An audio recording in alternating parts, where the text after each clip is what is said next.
Nii. Kui te nüüd mulle ei ütle, et te tahaksite kuulda midagi muud kui paigaldamisest, siis, mis ta nüüd on järelenud umbes tunni jooksul, räägiks siis Exchange'i serveri paigaldamisest. Ühtepidi tundub nagu, et mis seal ikka nii keerulist on, et panen setup käima, näiteks tenis ongi valmis. Ei ole päris niisama lihtne. Eriti juhul, kui sul on juba näiteks Exchange 2003 või Exchange 2007 ja nüüd tahad minna 2010 peale üle, et siis see kindlasti ei ole niisama lihtne, et next finish ongi valmis. Et juhul, kui sul üldse Exchange ei ole ja sa tahad ainult ühte serverit, et siis on tõesti nii, et next finish ongi valmis. Pärast teeb postkastid juurde ja ongi kõik korras. Aga nii palju läheme natukene keerulisemaks, siis tuleb sinna hunnik asju, mille peale tuleb mõtelda. Esimene pisiasi, mis tuleb kohe ette, on see, et Exchange 2007 ja Exchange 2010 mõlemad on 64-bitt rakendused. Exchange 2007-ga oli veel see võimalus, et Microsoft ütles, et me ei toeta, aga kui te väga tahate, siis meil on 32-bitt meedia. Võta installi, kasuta, testimised või milliks iganes. Exchange 2010 seda ei ole. Punkt. 64-bitt on, see tähendab ka seda, et sinu Windows server peab olema 64-bitt. Ja see tähendab automaatselt seda, et kui sul on praegu näiteks Exchange 2003 32-bitt Windowsi peal, siis sa ei saa seda upgrade'ida Exchange 2010-ks. Nii, et sa lihtsalt installid üle masina. Et sa pead panema seda, et sa paned teise masina kõrvale ja tõstab pärast postkaste. Tegelikult üldiselt ongi see, et kui sa vähegi mõtled upgrade'i peale, siis kõige parem mõte ongi see, et sa paned uue riistvara kõrvale ja tõstad ennast lihtsalt 2010 platvormi peale. 2007 vist isegi ei lähnud niisugust asja. Ma tean, mul kunagi räägiti. Tähendab, 2007 on täpselt sama lugu, et sa ei saa 32-bitt süsteemi 64-bittist. Bitid olid samad. Siis isegi, et in place unust ära, et teine kõrvale ja... Nii on oluliselt lihtsam. Oluliselt kindlam, et kui sul läheb midagi valesti, sa saad alati minna tagasi. Ütelda, et ma mõtlesin ümber, ma ei pane seda 2007 või 2010. Aga kui sa teed in place upgrade'i, siis ei ole tagasi teed tüüpiliselt. See on nagu see, et kuna IT-inimesed ei armasta seda, et põletame kõik sillad ja laseme otse selgelt edasi. Sellepärast, et kui midagi valesti läheb, nii läheb. Sellepärast, et üldse muretseda. Siis ei ole üldse tagasi teed. Teine asi, mida kindlasti võiks mainida, oli ka juba Exchange 27, mida siin vaheajal sai paaril inimesel mainitud. Exchange'i client access litsensis ei ole enam Outlooki kasutusõigust.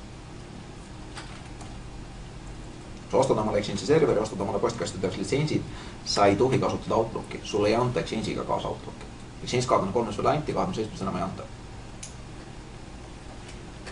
Sul peab olema mingisugune muu võimalus, et kas sa kasutad Outlook WebXS-i või sa ostad omale Office'iga koos Outlooki või mis iganes. Telefoni puhul sul ei ole selle Outlooki, ei ole ka vaja. Maci masinad siis ei ole ka, et Windows Outlooki midagi teha. Et enam ei panta seda klienti kaasa. Ja Exchange 2010 puhul on seda ilmselt näha, et ka brauserite tugi oli see, et mitu brauserit, mitte ainult üks. Ehk siis Microsoft lähebki seda teed, et Exchange'i server on meiliserver ja klient võib olla kes iganes, kes oskab temaga suhelda. Et ei ole enam see, et meie kliendiks on Outlook ja kellegi teist me ei toeta, vaid pigem vastupidi, et klient võib olla kes iganes. Käsitsi tehtud, automaatselt tehtud, mis iganes. Mis veel? Tegelikult juba Exchange 2007, Outlook 2007 võimaldasid seda, et Outlooki häälestamine on ülilihtne. Paned Outlooki esimest korda käima, ütled, et ma tahan postkasti Exchange'i serverisse minu meili aadress, minu nimi, minu parool ja kõik ülejäänu tuleb täiesti automaatselt. Eeldab seda, et selline teenus nagu Autodiscovery on sul sisse lülitatud, töötab väga hästi ka inimestel kodumasinates või kus iganes nad tahavad ennast häälestada, et vahet ei ole. Sa domeenis peagi olema seda? Ei pea. Sa ütled Outlookil oma meili aadressi. Sealt võetakse sinu domään, sealt domänist otsitakse Autodiscovery'ga, et kus on see teenus, kes ütleb, et kus on postkast, kuhu tuleb ühendust võtta. Lihtsalt domeenimasin, ta ei küsi password'i. Tegelikult domeenimasiniga on see, et ta küsib üldse sulest midagi. Ta lihtsalt ütleb, et ma leidsin su postkasti ja see on tehtud. Aga kui sa oled väljaspool domääni, Active Directory't ei ole käepärast, siis sa niimoodi postkasti otsida ei saa. Ja siis ongi see, et automaatselt minnakse Autodiscover teenuse külge ja sealt leitakse üles. ehk siis täpselt sama töötab ka selle Office 365-ga, et tõmbad sealt omale Outlooki alla, paned omale masinasse, ütled, et sinu meiliaadress on see samunegi meelis@minufirma.onmicrosoft.com või mis iganes ta seal on, mis sa ise otsustad, et ta on. Ja ta leiab sul postkasti üles, võtab automaatselt külge, sul ei ole rohkem midagi teha. Loomulikult sa võid alati ütelda, et mu see Autodiscover ei tööta korralikult. Et ma panen käsitsi. Kas 365-ga tuli see Outlooki litsents kaasa ka? Sõltub sinu sellest tasemest, mis sa võtad. Niipea kui sa võtad Enterprise versiooni, siis on minu mäletamist mööda Office litsents seal kaasas. Kogu Office Pro Plus, mitte ainult Outlook. Täpselt samas lugu on see, et te teate, et siin Eestis on veel üks pilveteenuse pakkuja. No, neid on päris mitu. No, Exchange'i põhine. Neid on endiselt päris mitu. Ja ka neid võib olla mitu, oota, kus on minu veebibrauser. See. Ja seda ma siia muidugi ei pannud.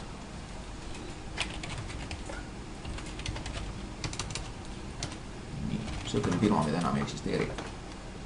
Pakub ikka lahendust meiliteenuse Mailix Plus ja see töötab Exchange 2010 peal. Hea on öelda, et hetkel töötab Exchange 2010 Servicepack 1 peal, võib-olla et nüüd juba ka Servicepack 2 peal. Ja ma sellepärast kommenteerisin, et ise on konkurendi juures. Ei, ma usun, et tegelikult on seda väga lihtne teha ja aastal 2001 alustas Elion ise sellega, et mina oma väikeste valgete käestega pidin, et jah, mina väikeste valgete käekestega ei pannud. Mina oma väikeste valgete käekestega juhendasin inimest, kes pani üles serverid. Ja päris mitu aastat see asi töötas, kuni siis on ju Elion ostis Microlingi ära, kuna Microlingil oli samasugune teenus, ja otsustasid, et töötavad Microlingi teenus Elion ja ma võtavad maha.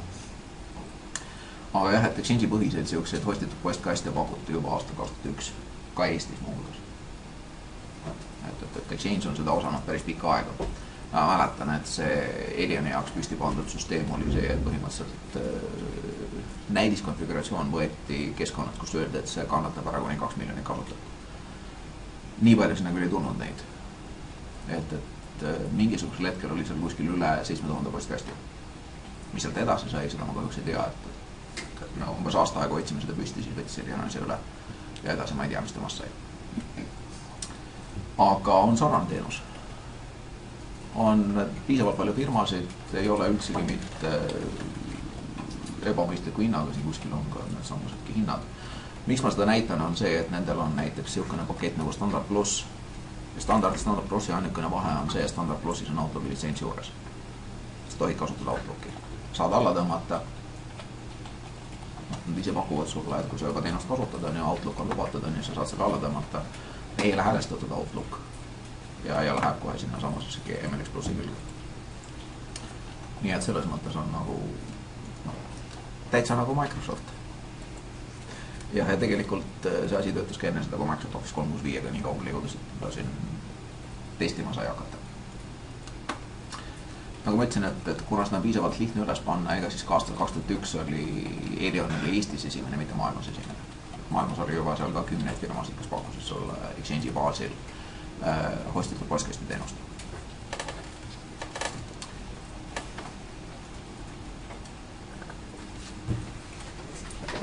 Exchange 2010 puhul on Microsoft väga pikalt ja tõsiselt näinud vaeva sellega, et kui sa tahad, siis sul on väga mugav üle minna Microsofti postkasti teenuse peale selle asemel, et ise Exchange'i serverit endale sai. See on ka üks neid põhjusi, miks ma siin alguses näitasin, et näed, lähed Office 365, et ma tahan testida, sulle antakse 90 päeva või kui sa lähed ingliskeelsele lehele, siis 30 päeva. Et testisi miskipärast armastatakse rohkem, saate pikemat aega testida. Ja kõik need asjad, et kui sa ütled, et ma tahan ikkagi ise installida, siis pakutakse sulle igalt poolt seda võimalust, et aga äkki sa siiski tahad niimoodi, et osad postkastid vähemalt on ja sa lähed paned sinna pilve. Exchange 2010 juba oma haldusmudelist on niimoodi ehitatud, et see admin liides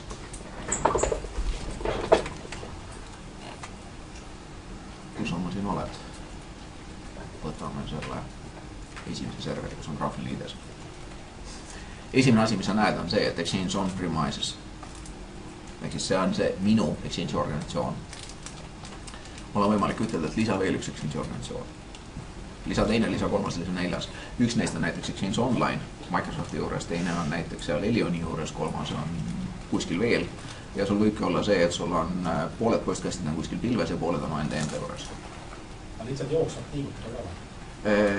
Kui sa võtad Microsofti teenuse, siis tal on jah olemas ka need võimalused, et sünkroniseerida oma Active Directory't nendega. Ja automaatselt sünkroonitakse sulle ka kontaktid. Et mida edasi service pack'ide tasemel, seda rohkem on toodud just nimelt seda föderatsiooni juurde. Et Microsoft lepib sellega, et inimesed ei tule kohe nende juurde üle lihtsalt sellepärast, et Microsoft ütles, et tulge nüüd. Ja aina rohkem ehitatakse seda, et sa saaksid sellises hübriidkeskkonnas töötada, kus osad teenused on sinu serverites, osad teenused on majast väljas ja võib-olla, et sa oled niimoodi 7 aastat.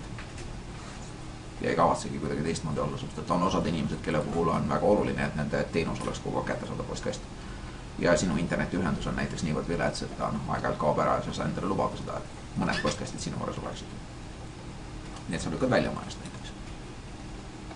Ja täiesti töötav ja nii nagu siin on, et haldusliidesel on juba võimalik ütelda, et teada, et ma tahan veel Exchange'i organisatsioone hallata, mitte ainult seda, mis mul siin on. Eeldab loomulikult seda, et sul on seal HTTPS ühendus võimalik teha sinna süsteemi, mida sa hallata tahad. Ja kuna Exchange oli tegelikult esimene Microsofti server toode, mis hakkas haldusliidesena kasutama PowerShelli. Exchange 2007 oli siis PowerShell 1.0 baasil, et seal oli see, et lokaalsed masinad sai hallata PowerShelliga. Exchange 2010 puhul on juba see, et kasutatakse PowerShell 2.0 ja PowerShell Remotingut, mis tähendab tegelikult seda, et võtame seda nüüd teise masina. Exchange 2.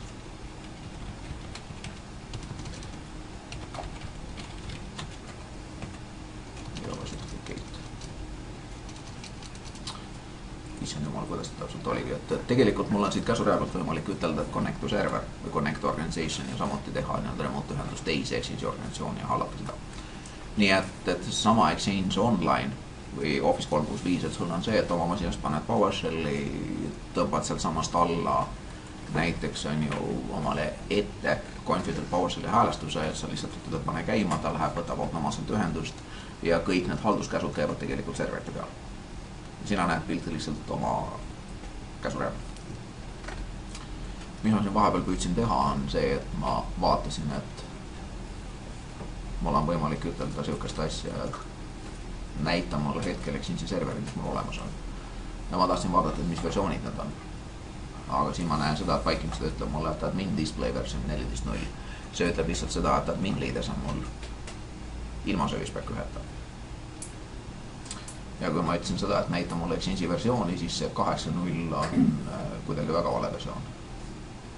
Et see on pigem tema selle meiliserveri versioon. Sest et tegelik versiooni number Exchange 2010 on siiski 14.0, mitte 8.0. Nii et see on mingisugune igivana kõrgvana vale atribuut, mida vaadata. Aga kuskil on tegelikult see võimalus, et kui ma ütlen, et näita mulle serverit, siis ma saan näha ka seda, et kas ta on Exchange 2010, Exchange 2007, kas tal on service pack peal, ei ole service packi peal, et see kõik on siit välja loeta, ma pean lihtsalt leidma õige atribuudi, mille sest lugeda.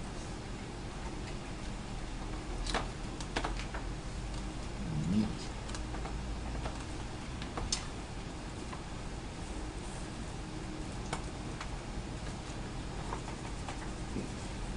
Seda me siin korra juba ka näitasime, et Outlooki kliendid on tänapäeval mis iganes kliendid. Et kui ma Exchange'i serveri püsti panen, siis ma ei pea tingimata inimestele Outlooki kätte andma. Või siis Macintoshide peal seda, nüüd on ka Outlook, vanast oli Entourage. Seda ei ole vaja. Sa võid kasutada rahulikult Outlook WebExS-i. Exchange 2010 Outlook WebExS on väga Outlooki moodi. Nii et kui sa spetsiaalselt eraldi ei vaata, et kumb ta siis on, siis võib vabalt ka sassi minna. Mitte, et ta niimoodi päris kogemata sassi läheks, et sa ei märka. Aga on piisavalt palju sarnastusi. 27 võrreldes mitte väga suur edasi. No tegelikult on nüüd niimoodi, et see kogu see Outlook WebExS alates versioonist 5.0, kui ta esimest korda tuli, iga järgmine versioon on olnud kordades parem kui eelmine. Tõsiselt. Ja mitte ainult see, et on ju kasutajalides läheb paremaks ja funktsionaalsemaks, vaid ka see, et alguses oli see, et tuli hullaliselt funktsioone juurde, mida eelmise versioonis ei olnud. Ja tegelikult on ka see, et iga service packi versioon, mis Exchange'ile tuleb, mingil määral ka seda parandab jälle. Eriti siin nüüd Exchange 2010 service pack 1, kus väga palju admin liides muutus, siis muutus ka see Exchange control panel ja natukene ka see kasutajaliides ise. et on asju, mis on hoopis teistsugused. Kui me nüüd paigaldusest räägime, siis mõned pisiasjad, mis on tingimata vajalikud ja mitte kuidagi ei saa teistmoodi. Esimene on see, et meil peab olema Active Directory. Exchange kasutab Active Directory't mitte ainult kataloogi teenusena, vaid tegelikult kogu Exchange'i häälestus, tsentraalne häälestus on Active Directory's. Nii et sul peab olema Active Directory, isegi kui sa seda mitte millegis muuks ei kasuta, siis Exchange'i jaoks peab olema. Nii et on päris palju ettevõtted Eestis, kes muidu Windowsit ja Active Directory't ei kasuta, aga kuna nad kasutavad Exchange'i serverit, siis kuhugi nurka on üks Active Directory püsti pandud, et oleks Exchange'i postkasti ja Exchange'i serverit kuhugi panna. Et nii mõnigi suur ettevõte teeb täpselt samamoodi. Et muidu palliteenused muud on kuskil Linuxite peal ja ka LDAP kataloogi teenuse kuskil näiteks OpenLDAPi peal. Aga kuna Exchange'i jaoks on vaja Active Directory't, siis selle jaoks on Active Directory ja siis on see integreeritud. Active Directory puhul on kasulik ütelda seda, et alates Exchange 27 on tegelikult see võimalus, et üks Exchange'i organisatsioon võib olla mitu Active Directory. Mul võib olla ka see, et mul on näiteks korporatsioon, kus on mitu firmad, igal ühel on oma isiklik Active Directory, usaldussidemetega kokku seotud, aga Exchange'i organisatsioon on ikkagi kamba peal üks. Ja kõik postkastid on nii-öelda ühe tütra firma käes. Tannu on täiesti võimalik nemad üles panna. Aga jah, on see, et Active Directory kui selline peab olema. Mis siis veel? Kui ma tahan Exchange 2010 panna olemasolevasse, siis Exchange 2003 või 2007 süsteemi juurde, siis Exchange 2007 peab olema Service Pack 2 ja Exchange 2003, ma nüüd peast ei mäletan, mis kaapus Service Pack 2. Enne kui sa saad hakata mõtlema üldse selle peale, et kas tasub või et kas saab üles panna. Eriti Exchange 2007 puhul on see, et väga paljud inimesed pärast seda, kui Service Pack 1 välja tuli ja kuulutati, et Service Pack 2 muudab väga palju asju, täiesti teistsuguseks, keerab pea peale mõned printsiibid, siis nad loobusid Service Pack 2 kasutusele võtust üldse. Ja ei ole ka Service Pack 3 peale pannud ja mõtlevad, et äkki saaks ilma hakkama. Kui sa otsustad, et sa lähed 2010 peale üle, siis sa pead vähemalt Service Pack 2 panema, kui mitte Service Pack 3. Sellest ei pääse. Samuti loomulikult on ka see, et kuna sul on vaja Windows Server 64-bit versiooni, siis järelikult Server 2003 hästi enam ei sobi. Server 2008 või Server 2008 R2. Exchange 2007 oli võimalik panna veel Server 23 peale. Exchange 2010 enam ei saa. Ei ole ette nähtud.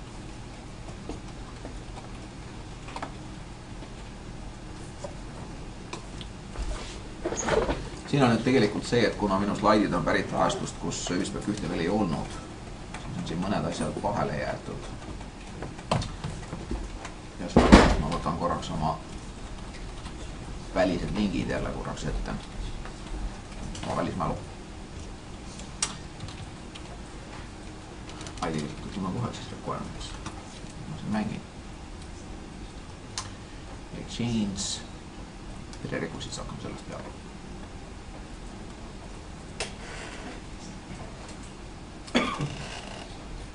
Teeksin siin väikse muudatuse. Ütleksin, et kasutan teistsugust kasutajaliidest.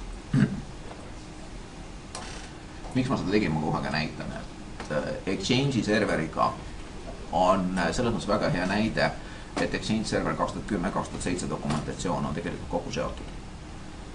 Kui sa vaatad seda lehekülje aadressi, kui sa koristad siit ära need märkused, et mis keeles ma seda näha tahan, selle .aspx ma võime ka tagant ära võtta, siis see number, mis ma siit saan, on tegelikult selle lehekülje aadress. Ma võin ka selle library siit vahelt ära võtta, kui ma seda ei taha. Aga tüüpiliselt seda ei ole väga teha. Kui ma ütlen talle, et anna mulle see lehekülg, mis siin nüüd on, siis ta annab mulle alati Exchange 2010 Service Pack 2 versiooni sellest häälestus- või dokumentatsiooni lehest. Ja nagu siin on näha, et mul on siin lingid Exchange 2007 samaväärsele lehele ja Exchange 2010 ilma Service Packita samaväärsele lehele. Ja ongi täpselt niimoodi, et kui ma lähen näiteks siin Exchange 2007 versiooni lehele, siin ei ole viitsitud kaasa panna seda, et ma tahaks tagasi minna 2010 peale, osadel lehtedel on. Aga jah, et tulemus on see, et minu linkide all laisk nagu ma olen, olema salvestanud ainult selle osa, mis on oluline ja ei ole juurde pannud seda juttu, et on ta siis Exchange 2010 või 2007, sest ta kehtib mõlemale. Et kui ma lähen 2010 lehele ja ütlen, et ma tegelikult mõtlesin 2007, siis on mul vaja siit ainult üks klikk juurde teha. Ja kui sa nüüd hoolega vaatad, siis tegelikult see, et sa tahad Exchange 2007 lehte on siin juurde pandud sulgudes selle märkusega, et ma tahan Exchange 8.0 häälestust, mitte 14.0 häälestust. Ja kui ma ütlen, et mine Exchange 2010 lehel ilma service pack'ita, siis on selle Exchange 14 samamoodi kirjutatud. Nii et kõik need ligid, mis te salvestate, kui nad on kõikides versioonides, siis on see süsteem, et sul on võimalik ütelda, et ilma igasuguse modifikaatorid on Exchange kõige värskem versioon ja mul on võimalik ütelda, et anna mulle kas 2010 või 2007 versioon. Samamoodi on tegelikult MSDN-is näiteks Visual Studio dokumentatsiooniga, et .NET Frameworki versiooni on võimalik talle ette ütelda Visual Studio versiooni. Et on ta seal 2010, 2008, 2005. Mis seal nüüd veel on? Et vastavalt antakse ka erinev versioon Visual Studiost ja .NET Frameworkist. Ja vastavad detailid on siis sellised või teistsugused, sõltuvalt sellest, et mis versiooni sa vaatad. Siin täpselt samamoodi, et Exchange on üks neid näiteid, kus see süsteem töötab. Windows serveri puhul see ei tööta niimoodi, kuigi aeg-ajalt nad panevad modifikaatorid kaasa. SQL serveriga nüüd vist on jõutud nii kaugele, et SQL 2005, 2008, 2008 R2 ja 2012 on niimoodi kokku seotud lehed. Aga teiste toodete puhul see päris nii ei ole. Miks ma jälle sellest räägin, see on sellel lihtsalt põhjusel, et kui sa ei vaata seda, et see leht konkreetselt kehtib Exchange 2010 Service 2 kohta ja sinu masinas ei ole isegi Service 1, siis vabalt võib juhtuda, et see leht sinu Exchange'i kohta tegelikult ei kehti.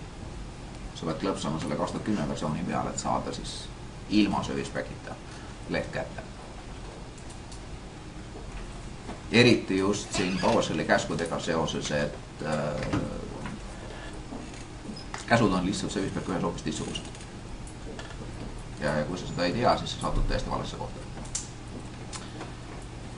Assoo, tegelikult, miks ma üldse siia läksin? Prerequisites.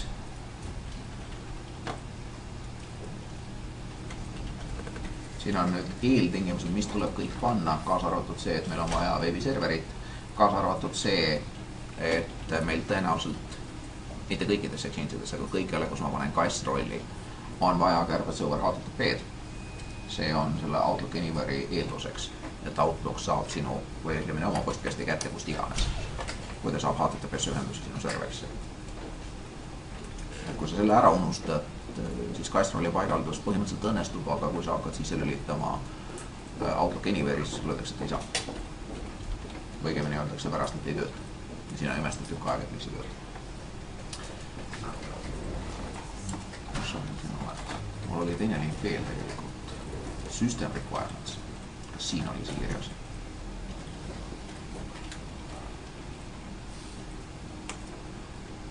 Jah, siin on see olemas.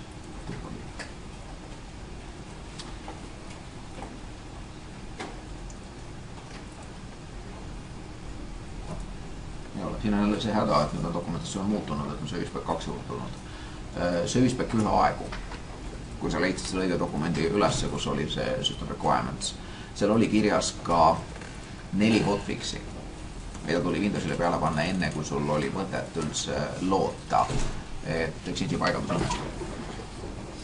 Ja nende 4 hotfixiga oligi see häda, et kui sa Service Pack 1-le neid enne peale ei pannud, siis serveri installi õnnestub. Nüüd ma vaatan, et see on ära kadunud, võib-olla, et need on siis Service Pack 2 sisse pandud. Või on see, et server 2008 R2 Service Pack 1 sisaldab neid juba. Vist oligi niimoodi. Et server 2008 R2 ilma Service Pack 1 neid ei sisaldanud, see pidi käsitsi lisama. Ja Service Pack 1 puhul pidi need juurde panema. Exchange'i paigaldus. Nagu ma ütlesin, et põhimõtteliselt paned setupi käima. Ja siin on väga oluline see, et tuleb käivitada setup.com, mitte setup.exe. Setup.com on see pisikene wrapper, mis vaatab siin kasureja parameetrid üle ja käivitab setup.exe siis koos õigete parameetritega. Nii et kui sa käivitad setup.exe, siis ei saa midagi valida kasureja pealt. Ja sa pead kõike tegema graafiliselt liideses. Samas, kui sulle meeldib hiirega kõike teha, siis võida go.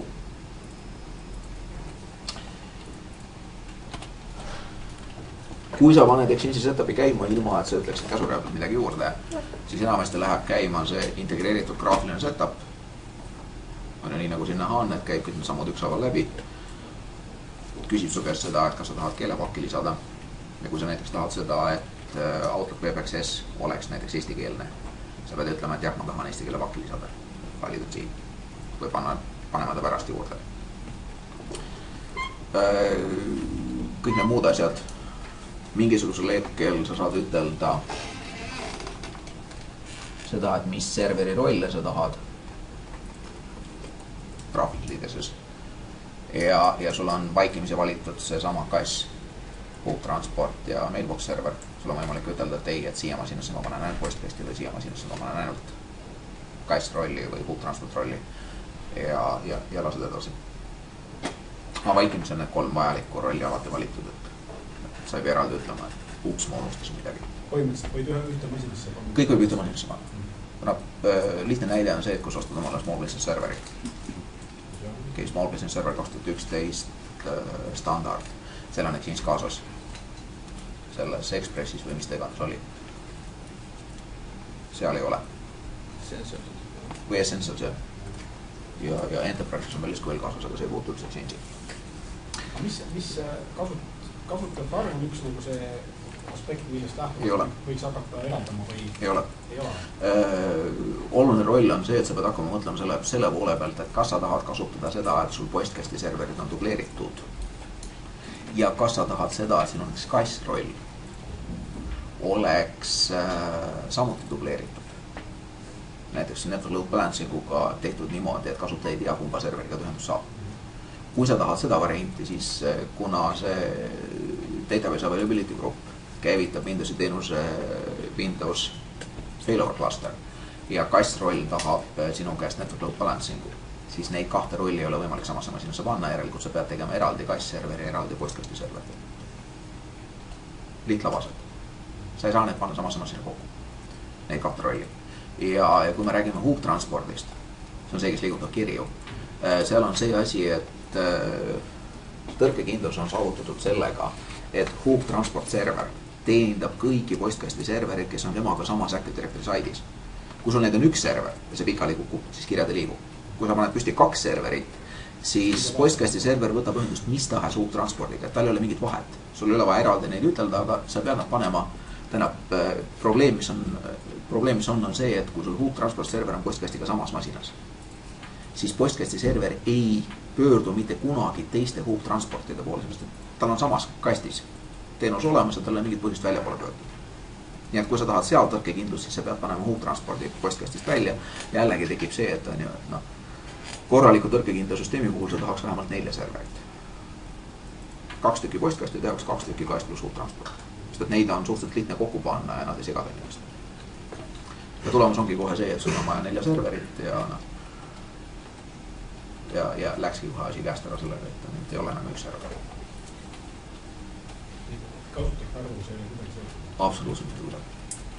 Niipea kui sa ütled, et sul on vaja näiteks saada see availability 99,999, sellepärast, et juhtkond ütles, et peab olema 0.4. Siis tuleb kohe ütelda, et meil on vaja vähemalt 4 serverit. 4 kasti, 4 serverit litsentsi, niipea kui me tahame seal on ju veel funktsionaalsusi, siis tõenäoliselt on meil vaja Exchange Enterprise'i, mis maksab rohkem. Ja jälle on kohe see rahanumbrid lähevad kordades suuremaks. Aga see ei puuduta absoluutselt vajadust, sest et vahet ei ole, kas installid Exchange Enterprise'i või standardit, see on tegelikult funktsionaalsus, mis saab pärast ütelda, et on ju lükka standard Enterprise'iks. Ja siis kasutatele muretsa omale need Enterprise kallid. Et sellel ei ole vajadusel mingit pistmist. Meedia on sama ja see, et selle standard Enterprise'id otsustab see toota võitme järgi. Mis siin veel on? Asi, mida mina tavaliselt ei soovita ütelda,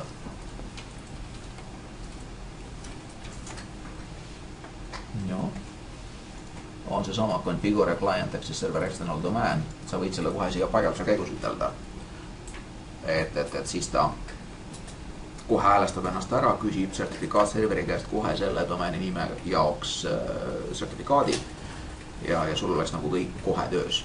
Et nii kui sa postkasti paned, saavad inimesed ütelda, tulge külge. praktikas on asi ikkagi sedapidi, et seda sertifikaati sa ei küsi mitte seesmisel sertifikaatserverilt, vaid lähed ostad selle kas siis sertifitseerimiskeskus aktsiaseltsilt, Taftelt, VeriSignilt või kellelt iganes sa leiad, et on kõige parem koht, kust osta. Sest et Exchange'iga on see häda, et kuna telefonid peavad ka ligi saama.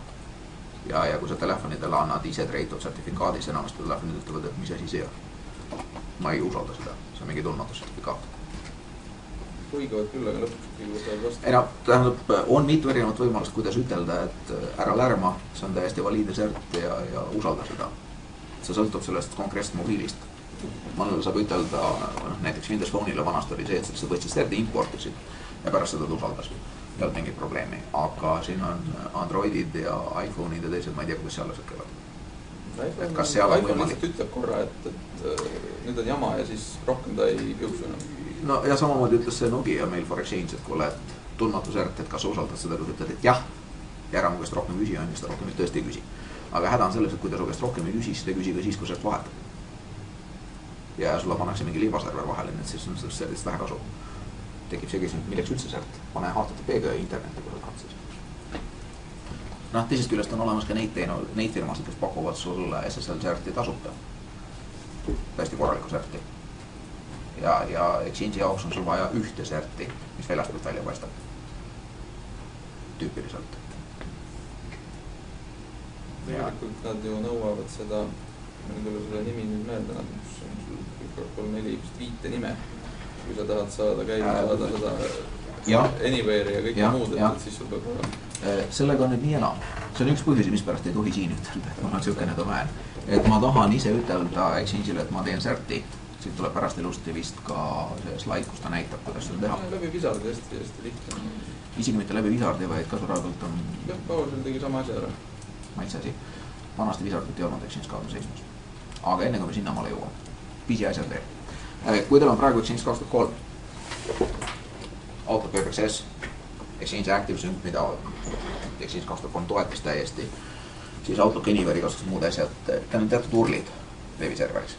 Kui teil nüüd tulemüür, kus on öeldud, et need asjad tuleb suunata Exchange'i serverisse, näiteks nagu meil on, siis tuleb arvestada sellega, et Exchange 2007, Exchange 2010 vahetavad neid urlad. Esimene väga oluline asi on siis see, et see /exchange asendub lühemurliga.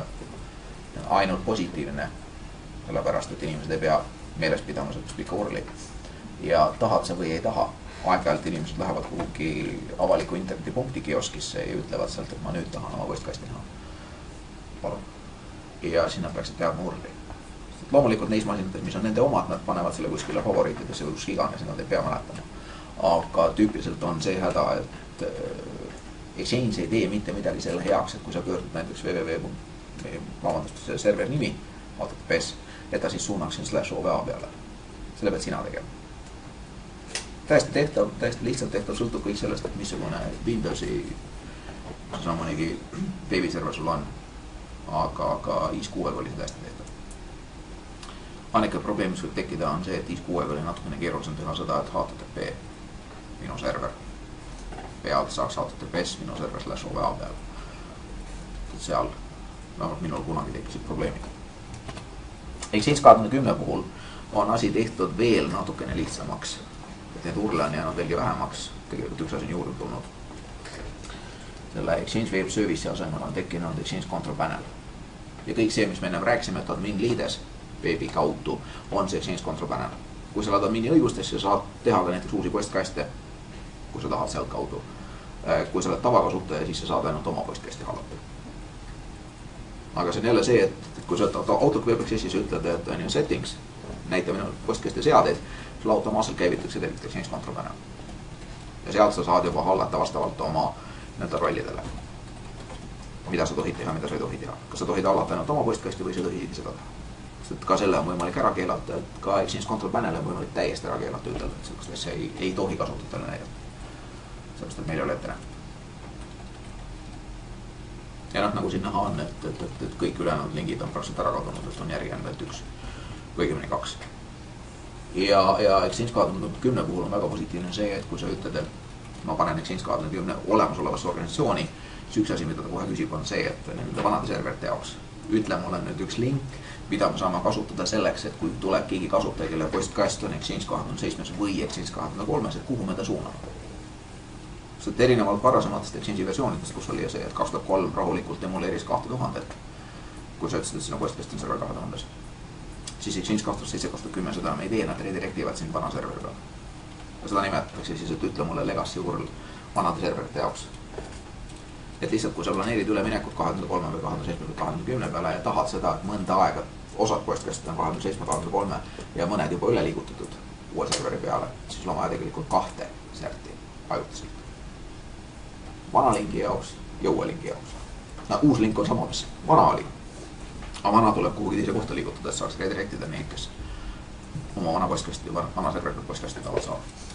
Nii et siin on kohe see koht, et meil on vaja veel ühte serti. Ükskõik, kas on ise treitud või see on kuskil pärjast ostetud, vahet ei ole.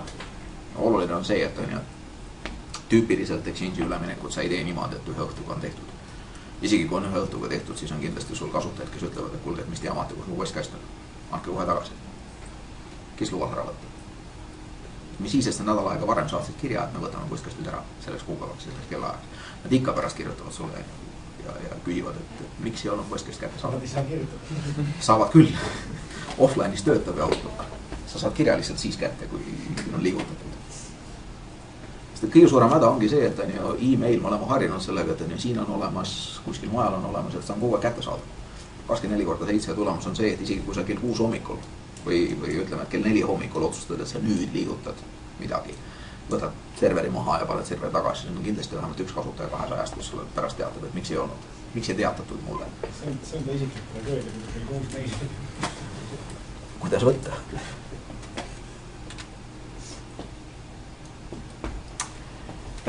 Kui sa teed serte, siis juba Exchange 2007 toetab sellist asja nagu subject alternate name atribuuti serdis, mis võimaldab sul seda, et sa tellid ühe serdi, kus on 7 nime või kas või 12 nime, vahet ei ole. Et see ei ole mitte see, et tärm.domain, vaid just nimelt sa ütledki erinevad nimed.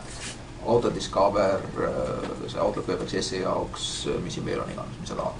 Sul on võimalik kõik panna ühte kohta kokku. Sul võib olla ka see, et sul üks Exchange organisatsioon vastab näiteks firma.ee, firma.com, firma.eu. Kõik on sama serveri peal, ühe serdi sees on kõik nimed sees olemas. Nii meili jaoks, HTTPS ühenduse jaoks, seal Autodiscover jaoks kui mis iganes muu asja jaoks. Ja positiivne on just nimelt see, et Exchange 2007 pidid tegema seda kindlasti käsuraja pealt. Exchange 2010 on sul Wizard, mis sa saad ütelda, et telli palun sert nende teenuste jaoks, kasutades neid nimesid. Sa võid ise ütelda käsitsi, et kasuta neid nimesid või sa võid ütelda, et võta Exchange'i häälestusest, et näed, vaata, sisse tulevate meilide jaoks on järgmised reeglid, incoming mail domainid, et need pane automaatselt serti kaasa. Et siis sa saad sellega SMTP serverile panna ja ütelda, et ta vastab sellega. Siis ei ole vaja teist serti piisab ühest. Nii et jah, üldiselt on see, et ei ole mõtet kohe öelda, vaid pärast teha serti taotlus, saata see kuhugi. Ainukene häda, mis on see, et need tasuta pakkujad vist ei toeta subject alternate name'i, kui ma õieti mäletan. Nad enamasti siis ütlevad, et jah, see on väga hea, et kui sa tahad mitut nime, siis maksa. Aga kui sa oled leidnud, et sul ei ole vaja mitut nime ja Autodiscover jaoks näiteks ei ole vaja eraldi nime ja kui sul on ainult üks firma nimi, mida sa tahad nagu publitseerida üle HTTPS-i ja SMTP-s on näiteks eCrypti, siis sa võid rahulikult üheselt hakkama saada ja tellida tasuta serti alla. Saate nüüd nimetada, kus ta tasuta saab? Ja üks kohti, mis on, kuhu võib kohe minna, startssl.com.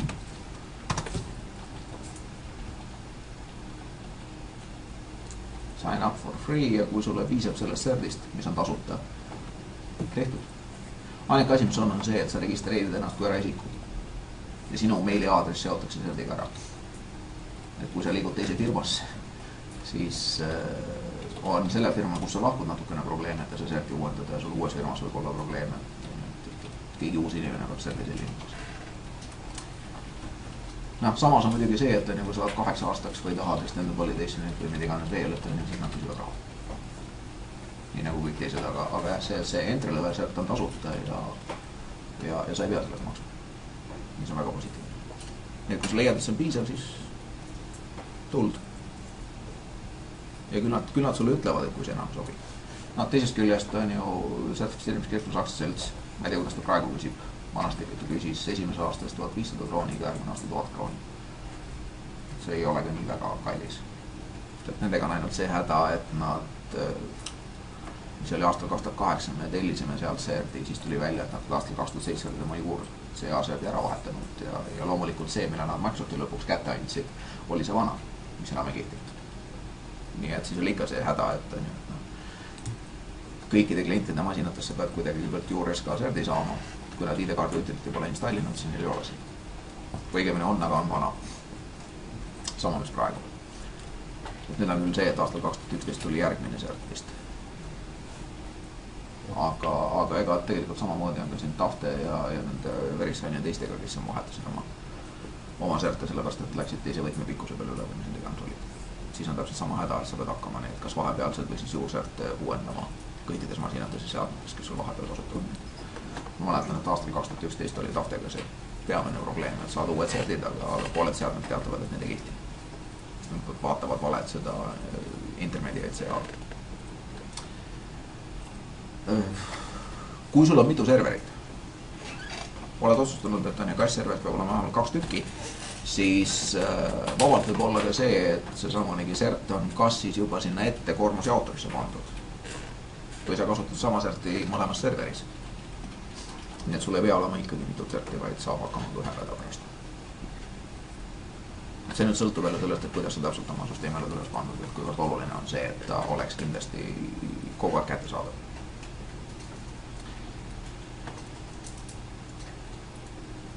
Ja kuidas see käib, on siis see, et Exchange'i CERT-i käsurea pealt sa tellid käsuga New Exchange Certificate. Generate request ütleb seda, et ma tahan, et tee mulle palun see tekstifail, mille ma saan saata, kas siis Taftesse Verisigni või kuhu iganes. Ja kõik ülejäänud asjad lähevad siis see etteni, mida ma sinna CERT-i tahan. Ja kui ma ütlen, et my name on siin näiteks mitu tükki, siis tulebki subjekt alternate name'idega mitme nimega CERT.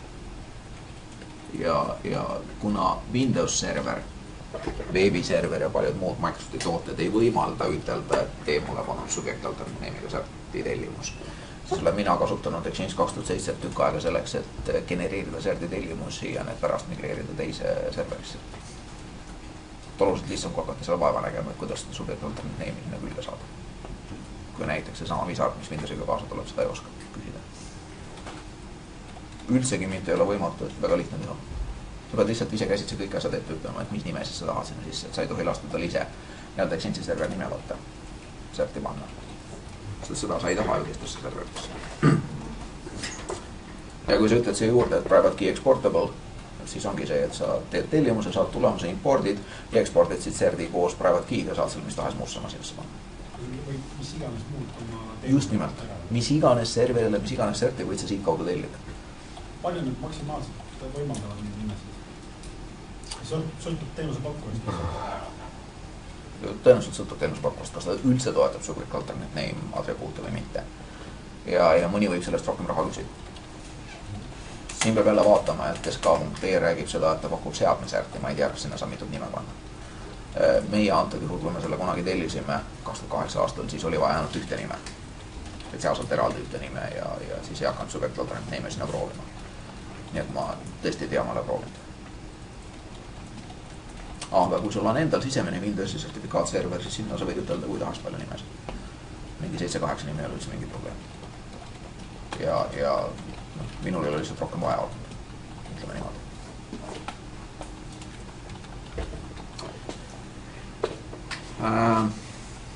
Siin tekib muidugi kohe see asi, et tänapäeval seda kass-serverit keegi ei pane avalikult internetti, vaid sa teed ühte kahest.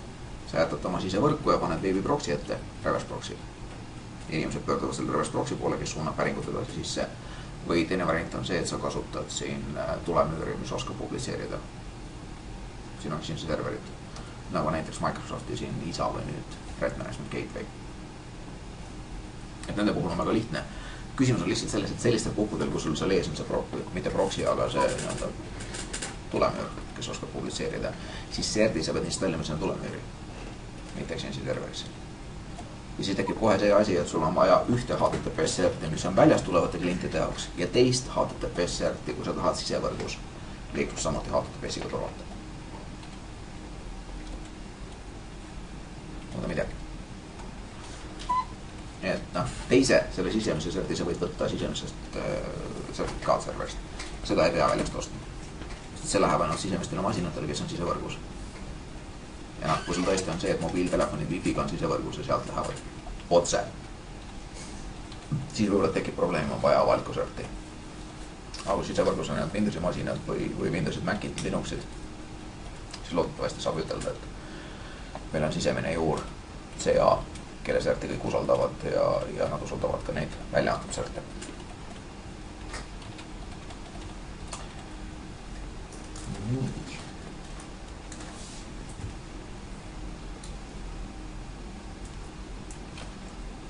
Split brain DNS, okei, cache load balancing.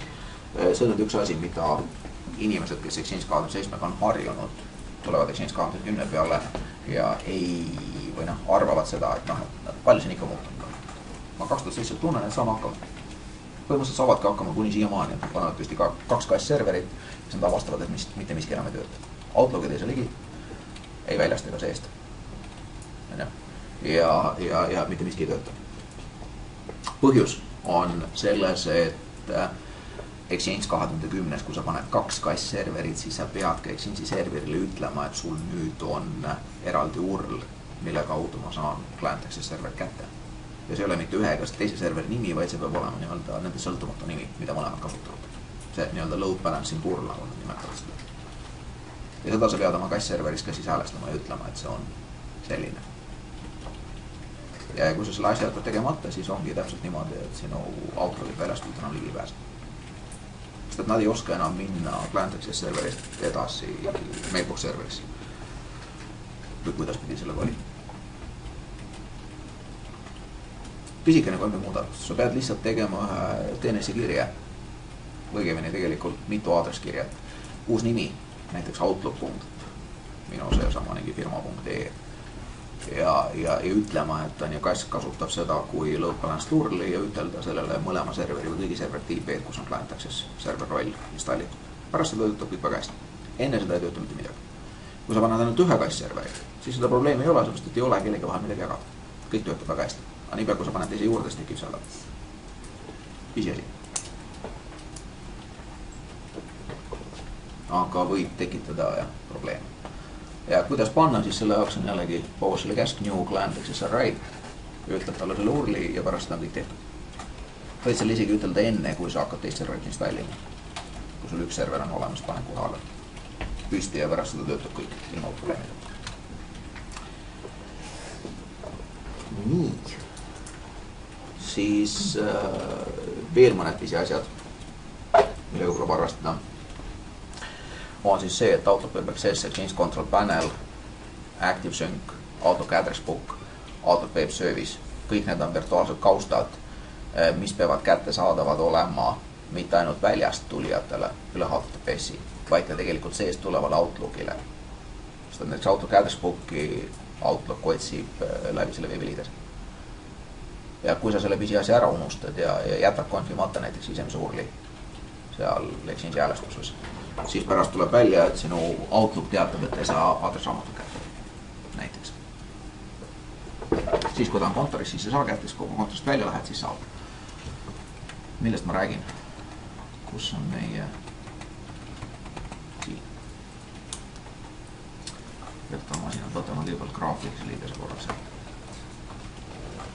Serverite häälestus, client access. Ja siin on kohe näha, et võtame ükskõik kumba serveri, mida on mulle detaili ka näitab.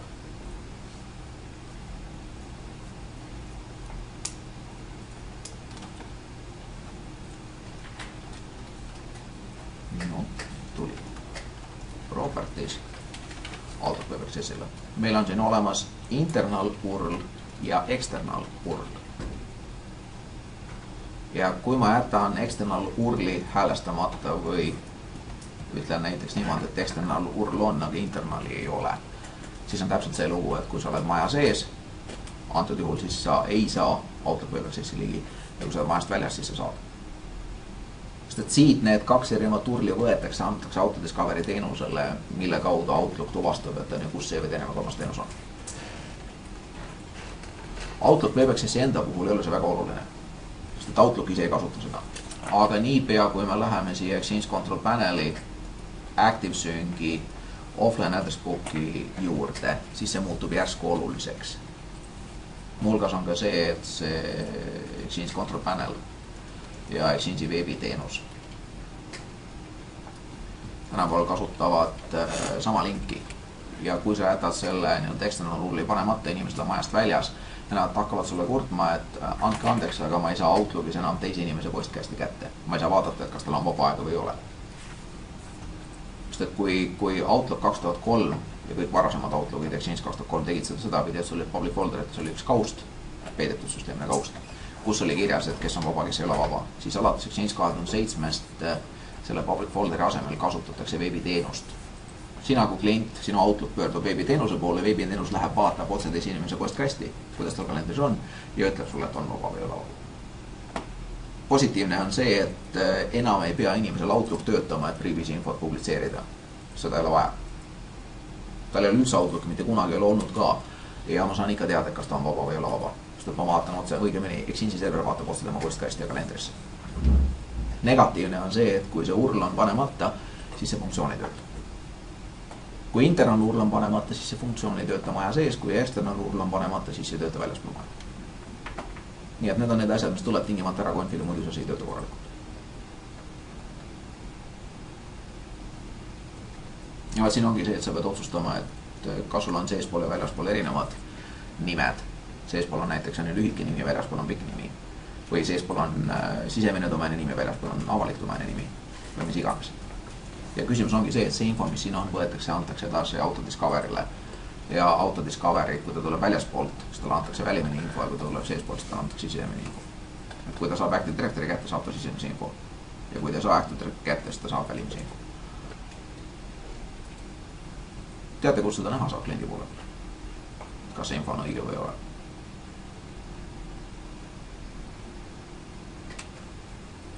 See oli account'i konfis, et oli näha mail account'i. No tegelikult kõige lihtsam oli see, et kui sul on klient, sul on Outlook. Outlook paneb sulle siia selle ikooni. Control parem klikk võimaldab ütelda test email auto configuration. Ja siia sa pead ütlema oma meili aadressi ja parooli. Siis ta mängib Autodiscovery klienti ja püüab tuvastada, kuidas on. See on põhimõtteliselt sama asi, mis on veebis üleval. Jaa, on olemas ka veebiteenus. Tänapäeval on see häda, et kui sa kasutad ActiveSynci, siis seal on täpselt sama lugu, et Autodiscoveryga tuvastatakse, et kes oled, eriti need iPhone'id ja iPadid.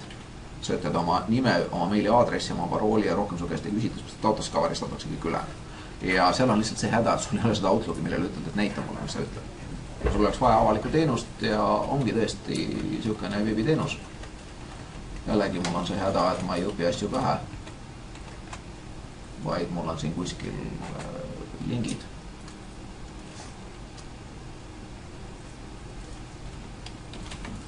Autodiscovery. Ja Microsoft Exchange Server Remote Connectivity Analyzer on selle asja nimi. Tegemist on avaliku teenusega. Ja ta on selles mõttes väga positiivne. Sa saad ütelda, et sul on oma Exchange server, sa tahad testida ActiveSynci või sa tahad testida ActiveSynci Autodiscoveryt, mitte ActiveSynci ennast. Või tahad ütelda, et näed, vaata, ma tahan mingeid muid konkreetset asja. Näiteks seda, et kas Outlook Anywhere töötab või ei tööta. Ja positiivne on see, et ta läheb, käib läbi täpselt nii, nagu Outlook teeb. Kõik need 4 varianti näiteks Autodiscovery puhul, et kuhu ta pöördub. Ja ütleb sulle iga kord, et on kas õnnestus või ennast. Hästi mõnus on sulle igasugust sertifikaadi jamasid teed puhul. On. Nii et jällegi väga soovitav meelde jätta. Muidugi on alati see võimalus, et te võite meelde jätta selle veebisaidi, mida ma siin kasutan oma välismäluna. Sest et ma olen selle tegelikult üles pannud peamiselt selleks, et ma saaksin näidata seda inimestele kursustajalt. Et see on avalikult kättesaadav, te ei pea meeles pidama, et kus need asjad on. Kui teile jääb meelde see, et see sait, need konkreetsed sildid on, siis te leiate need asjad siit üles. Ja kuna ma neid kursustel kasutan, siis ma aeg-ajalt käin ja uuendan neid, kui lingid muutuvad. Nii et ma ei ütle, et te peate kasutama, aga see on lihtsalt üks võimalus. Kuidas kiiremini leida asju, mida võib-olla muidu võtab kaua aega. Tänapäeva internetiga on see häda, et kuskil seal internetis on kõik asjad olemas.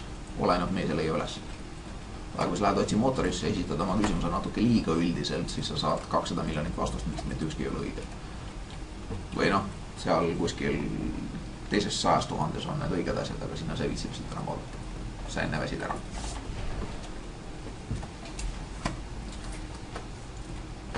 Nii et jah, et need teenused on siin kõik olemas. Nii, upgrade. Kui sa otsustad, et on vaja teha upgrade'i, siis jah, Exchange 2003-2007 mõlemal puhul on see, et alusta sellest, et pane Service Pack 2 peale. Järgmiseks on põhimõtteliselt see, et alusta Exchange 2010 paigaldusega, alusta sellest, et uuenda ära Active Directory Schema, mida tegelikult teeb juba Exchange 2007 Service Pack 2 install. Aga noh, ikkagi parest prep, command prep, kõik me seal tegema peab. Alati võib seda teha ka sellega, et ma lasen graafiliidise käima, ütlen, et tee kõike. Ära kuidas küsin. Ja esimene asi, mida tavaliselt soovitatakse, on siis see, et alusta palun sellest, et pane üles Client Access Server roll. Postkäste pole veel vaja. Exchange 2010 Client Access Server peab olema enne postkäste serverit. Sest muidu sa lihtsalt ei saa enam oma postkästete ligi, kui Exchange 2010 kassi ei ole. Järgmine asi, mida tavaliselt soovitatakse, on Hoop Transport. Pane ka meililiiklus Exchange 2010 peale. Sa võidad kohe sellega, et sa saad teha 2010 transportreegleid. Ja kirjad lähevad ka 2007 serveritesse. Ja alles siis pane esimene 2010 postkästi server. Kui sul on kõik asjad samas kastis, muidugi sa võid 3 rolli korraga panna. Aga nii palju, kui sa paned need eri kastidesse, siis alusta kast plus Hoop ja alles siis Mailbox. Ja kui Mailbox server on püsti, siis järgmine samm on see, et sa konfid ära need uued ja vanad urlid. Legacy urlid ja vanad urlid need uute serverite peale. Ja alles siis hakkad tegema seda, et sa paned püsti või liigutad ära esimesed postkastid. Praktika näitab seda, et alati on kasulik alustada sellest, et tee omale üks täiesti uus postkast, mida mitte keegi kasutab veel sinu testimiseks. Tõsta see ära, vaata, kas sa saad ligi. Kui sina saad selle ühe postkastiga ligi, võtta järgmised katseenesed, kes vabatahtlikult on nõus sellega, et nemad on katseenesed. Tõsta need ära. Kui nemad saavad ka ligi, siis võta üle firma ette. Niipea, kui sa jätad kas ühe sammuselt vahele, siis sa tavaliselt pärast kahetsed.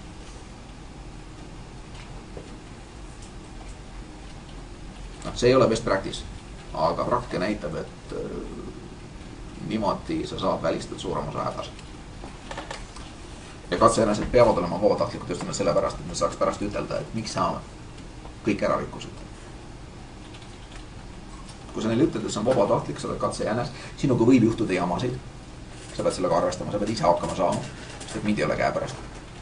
Ma lahendan suuremaid jamasid samaaegselt. Ja nad on nõus sellega, siis on väga hea. Tüüpselt, kui ettevõttes on IT-osakond, siis on katsejänest ja tüüpselt IT-osakonnast. Häda, mis on see, et IT-osakond ei pruugi kasutada neid toredaid asju, mis peavad ka töötama. Nii et ole hea, leia alati katsejänest kuskilt sealt, näiteks kõrgema juhtkonna poolt, kes neid edevamaid asju kasutab. Kallimaid asju, ma mõtlen. Et need ka töötaksid, sa saaksid kontrollida. Ja ka nemad peavad olema vabatahtlikud sellepärast, et nemad on eriti sööksed, kes pärast ütlevad väga pahasti. Nimelt kõige hullem on see, et nemad enamasti otsustavad, et kas sa saad palka või ei saa. Nii et nendega ei tasu tülli minna. Ja alles siis, kui need katsenäised on kõik õnnelikult liigutatud, alles siis on mõtled tegeleda sellega, et tõsta ülejäänud üle. Nii et just nagu lihtne asi. Aga praktika näitab, et sellised projektid sõltumata postkastide arvust võtavad aega vähemalt mingi paar nädalat. Vähemalt, kui mitte paar kuud. Ja on teada juhtumeid siin Eestimaal, kus öeldakse, et 2 aastat ikka veel migreerima inimesi. Sest lihtsalt teistmoodi ei saa, et kui sa pead inimesi ükshaaval migreerima ja inimest ei ole pool aastat kontoris, on ja sa saadki migreerima. Public folderite vigaga on päris keelma. Public folderid on järgmine asi, millega on väga mitu asja. Ma ei mäleta, et kas mul siin on eraldi slaid selle kohta.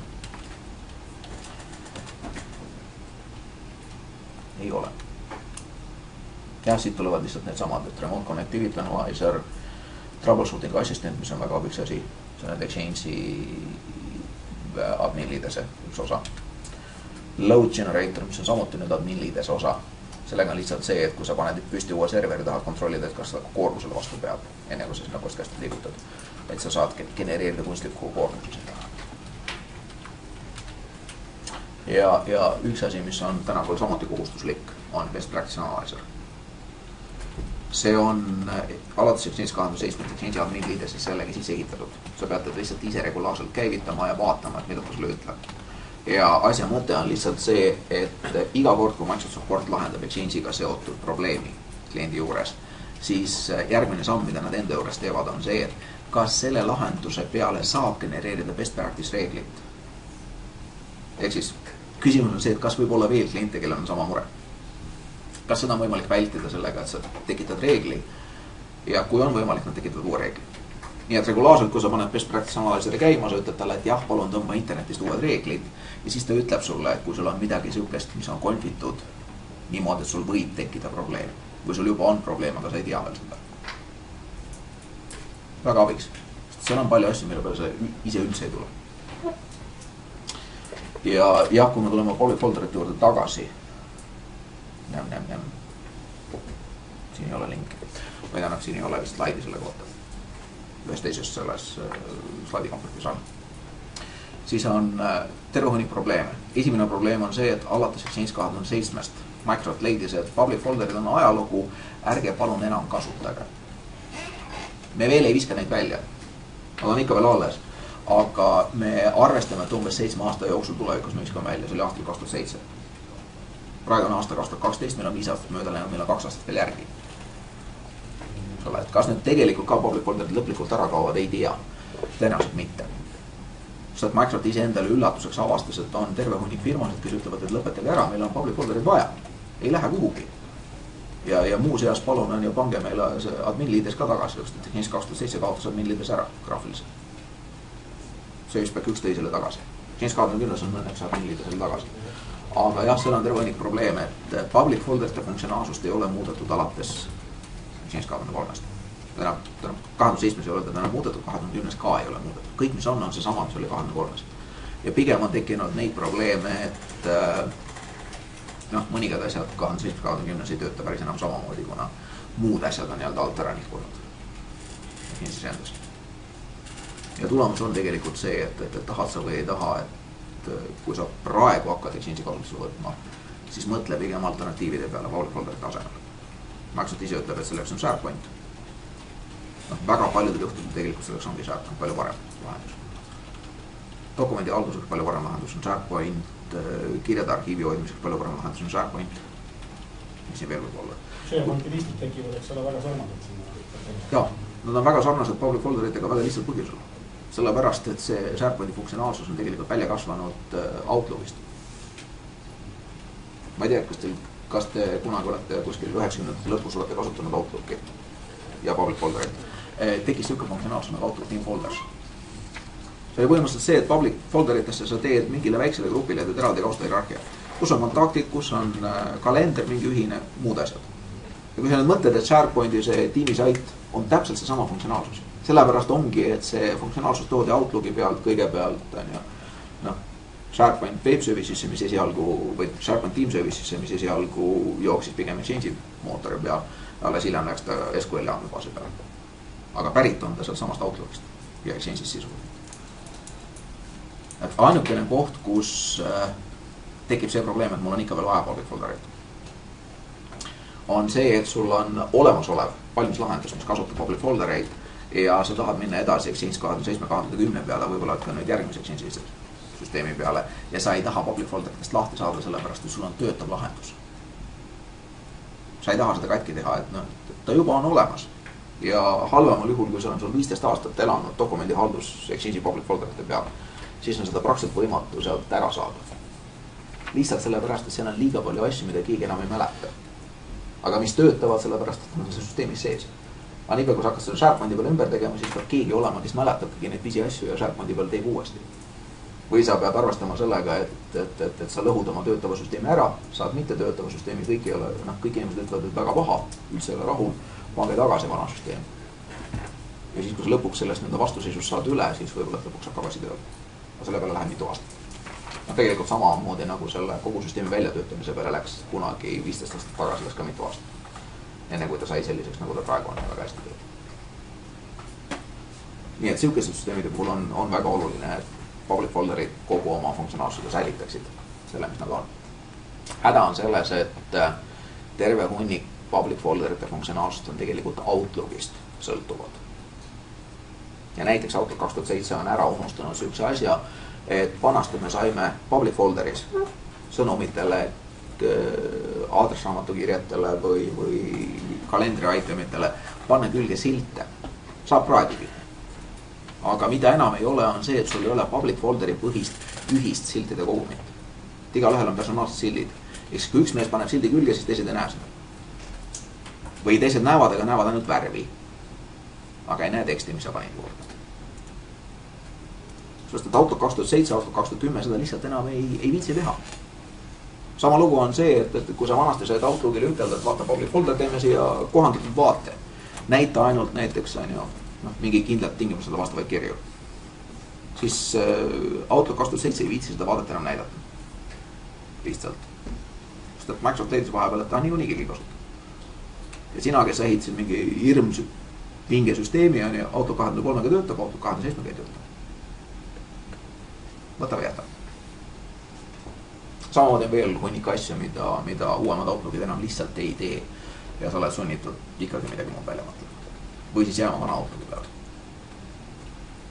Siit kohe ka see, et kui sa paned Exchange 2010 ilma service pack'ita ja kasutad Outlook 2003, siis esimene asi, mis sa näed, on see, et Outlook hakkab sulle teatama, et kaotasin ühenduse serveriga või teha see üldse ühendus serveriga.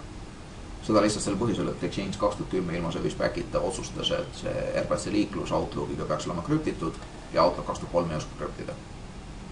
Sul on vaja eraldi Exchange'il ütelda, et ära krüpti. Siin on nüüd see, et Exchange 2010 service pack 1 leidis, et see on tõsine probleem klientidele, et keerame vaikimisi selle, et ära krüpti häälestuse. Ja probleem enam ei ole. Ja probleem on pigem selles, et kui sul on Outlook 2010, kui tahaks, et oleks RPC liiklus krüptitud, sa pead selle eraldi ütlema, et nüüd krüpti. 2003-le tähendab Outlookil sai öelda. Jah, aga vaikimisi ei osanud. Vaikimisi jah. Esimese hoolega sai... GPO objekt olemas, et ma tean, ma ise maandasin kõik. Lõpuks jah, kui sa leiad üles kõik häälestus, aga häda ongi sellest, sa pead eraldi otsima, eraldi vaatama, sest seda ei ole eraldi dokumentatsioonis kirjas selles algses dokumentatsioonis.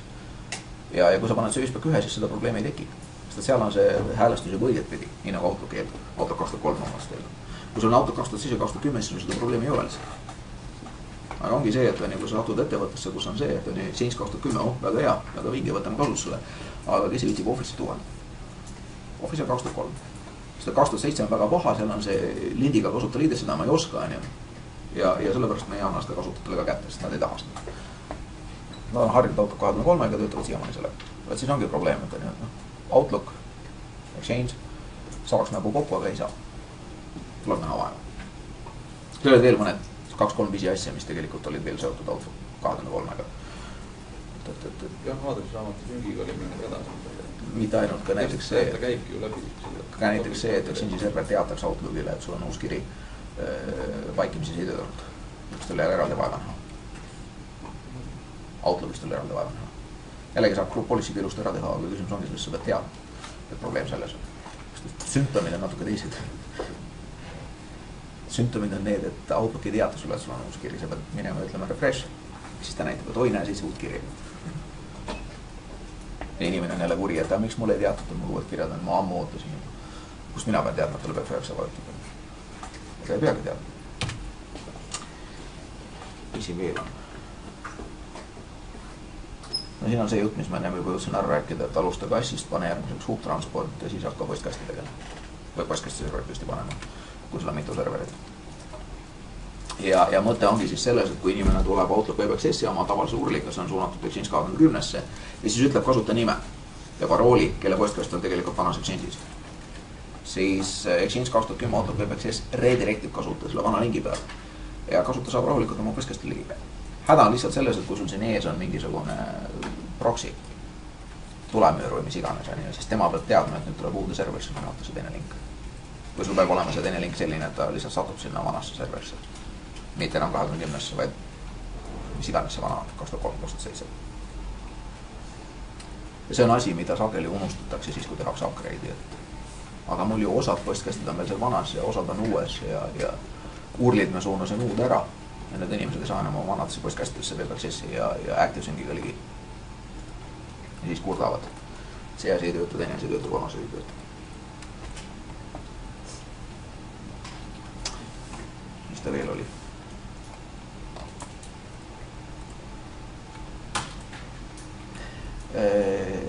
See pisiasi ka, et erinevalt näiteks Exchange 23-st, kus oli frontend serveril võimalik ütelda, et ma toetan form-based autentimist ja ma toetan ka seda Windows Integrated autentimist, siis Exchange 2007-2010 seal kahjuks on niimoodi, et on kas üks või on teine, mõlemat ei saa.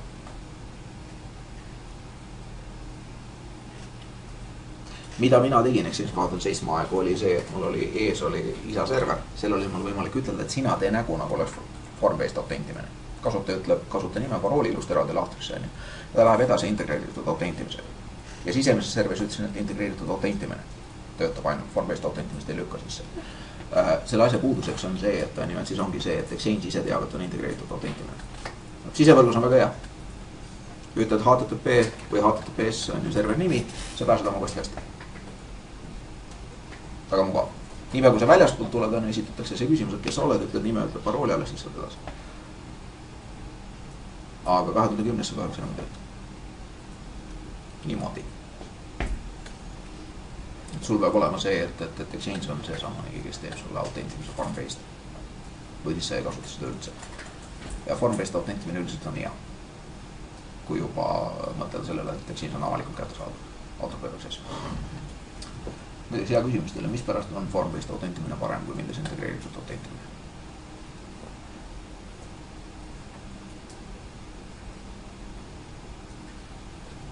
Kas vahet neil on?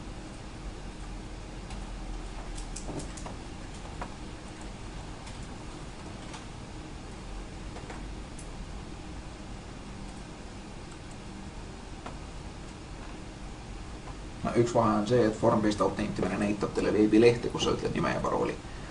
Sa ütled õige nime, ütled õige parooli, kontrollitakse ära, et sa oled õige inimene. Mis edasi juhtub?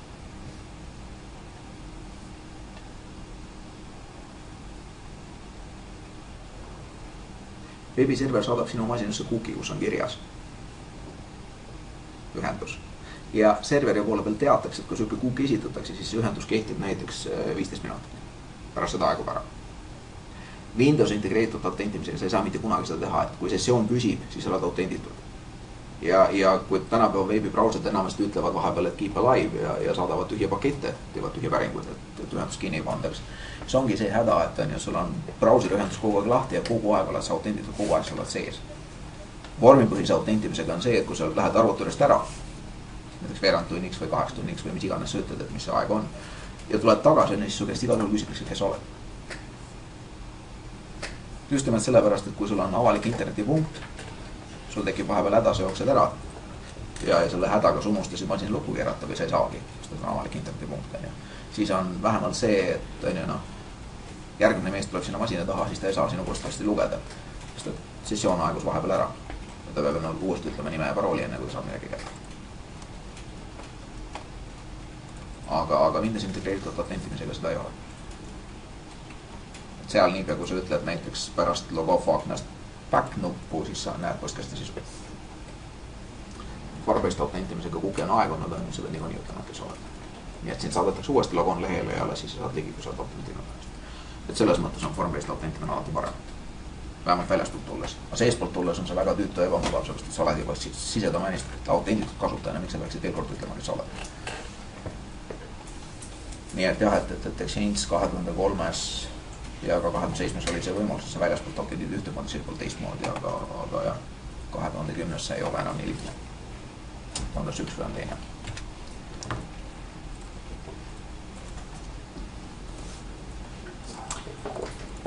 Upgrade'i puhul SMTP transport. See kell on, issand, kell on meil 9 läbi. Teeme siis lihtsalt ja kiiresti. SMTP liiklus on mõtet saata ka Exchange 2010 peale lihtsalt sellepärast, et Exchange 2010 viirus ja rämpsutõrje on oluliselt parem ja samamoodi on ka need transportreeglid oluliselt paremad. Sa lihtsalt saad rohkem funktsionaalsust, kui sa viid selle liikluse kohe 2010 peale üle, isegi enne, kui sul postkastid liiguvad. Nii et siin ei ole midagi rääkida. Unified Messaging, kust me ei räägi, lepime niimoodi kokku. Nad public folderid. Siiski oli slaid.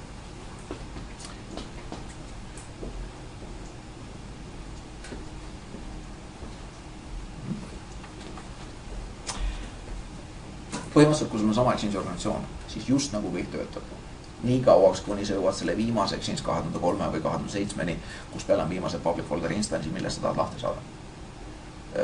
Probleem, mis tekib, on see, et sa ei saa Exchange'i serverile ütelda, et kustuta ära, enne kui sealt on kõik postkastid ja public folderid ära tõstetud. Ja praktika näitab seda, et alati on vähemalt üks public folder, mille puhul sulle teatatakse, et näed, 3 kirja ei õnnestunud migreerida ära ja selle tõttu public folder jääb alles instance'ina masinasse.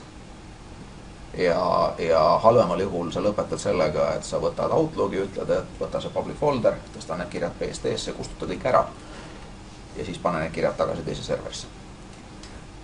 Pärast seda saad sa rahulikult ütelda, et public folder story enam ei ole, sellepärast et on ju viimane instance ära kustutatud ja saad serveri maha võtta.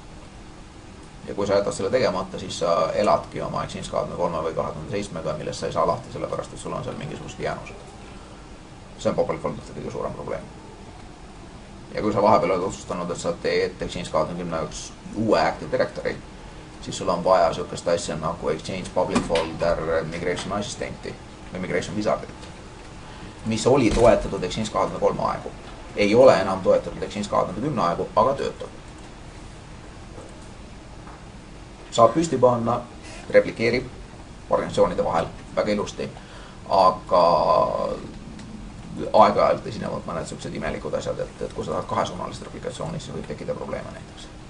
Kui sa teed ühesuunalist, siis ei ole mingit probleemi. Nii et public folderitega selles mõttes on probleem. Availability'st sai juba mainitud, kõige lihtsam on panna mitu serverit. Kui sa tahad neid 9 protsentidesse, siis mida rohkem sa tahad, seda kallimaks sa läheb. Üldiselt tavaliselt läheb kordades kallimaks. Siin ei ole midagi teha. Seda me juba näitasime. Et oluline on see, et Exchange 2010 eriti Servicepack 1 puhul on võimalik teha seda, et sa liigutad postkasti Exchange 2003-st või 1-st 2010-st teise 2010-sse niimoodi, et kasutaja ei märka mitte midagi. Selle lihtsalt põhjusel, et temal on ühendus client access serveriga ja kui postkasti liigutamine on lõpetatud, et uues serveris on postkast täpselt sama funktsionaale, kõik kirjad on seal sees, siis teatakse client access serverile, et nüüd lülita ümber. Ja sinu Outlook ei pruugi üldse märgata, et sa oled uus serveris. Kui sa oled selline tähelepanelik inimene ja tead, et Outlookile saab ütelda, et näita mulle, kus serveri külles ma parasjagu olen. Seesama control parem klikk ja antud juhul control parem klikk. Connection status näitab sulle seda, et sul on hetkel ühendused, näed, vaata kõik ühe serveriga. See on kass-server, sealt kaudu ma saan kõik ühendused kätte. Nojah, nüüd on see, et kass-server ma niikuinii ei näe. Kui ma oleks public folderit, siis ma võib-olla näeksin seda, et ma olen otsa postkasti serverid üles. Aga jah, muidu on mul kass-serveri ühendus. Ja ma ei märkagi seda. Ja vahet ei ole, et kas ma liigutan postkasti või mul ühes serveris läks andmekohas katki ja ühendati teise külge. Et mõlemal juhul on see, et kass-server teeb seda automaatselt ja mina ei pruugi üldse midagi teada saada. Lisaks veel ka see, et juba Outlook 2003 oskas olla nii-öelda puhverdatud režiimis. Ja inimesed lihtsalt ei märkagi seda, et see läheb pikali. No vot, millega ongi enam kõik. Ma nüüd ei tea, kas ma jõudsin paigaldusest kõike rääkida, kindlasti mitte. Seal on veel hunnik detaile, mida tuleb lihtsalt läbi katsetada. Ja kõik need variandid, mida ma ennem näitasin, siin, et saab omale teenust tellida või kasutada neid virtual lab'e ja ka see VHD fail, mida sa alla tõmbad, on see, et sa saad valmis Exchange'i paigaldada pole vaja. Alles siis, kui sa mõtled, et nüüd tahaks ise teha, tõmbad ISO alla, hakkad mängima, siis sa saad kõik selle asja omale kaela. Ja avastad, et just nagu peaks lihtne olema, aga tegelikult ei ole niimoodi. Ei ole midagi teha, Exchange on enterprise süsteem, et see ei ole enam lihtne asi. Next finish ei ole Exchange'i jaoks. Kell on vahepeal saanud 21.16. kuna mulle loeti sõnad peale, et enne 9:30 tuleb ära lõpetada, sest et muidu meid visatakse välja või me jäämegi homse hommikuni siia, siis lõpetaks nüüdseks ära.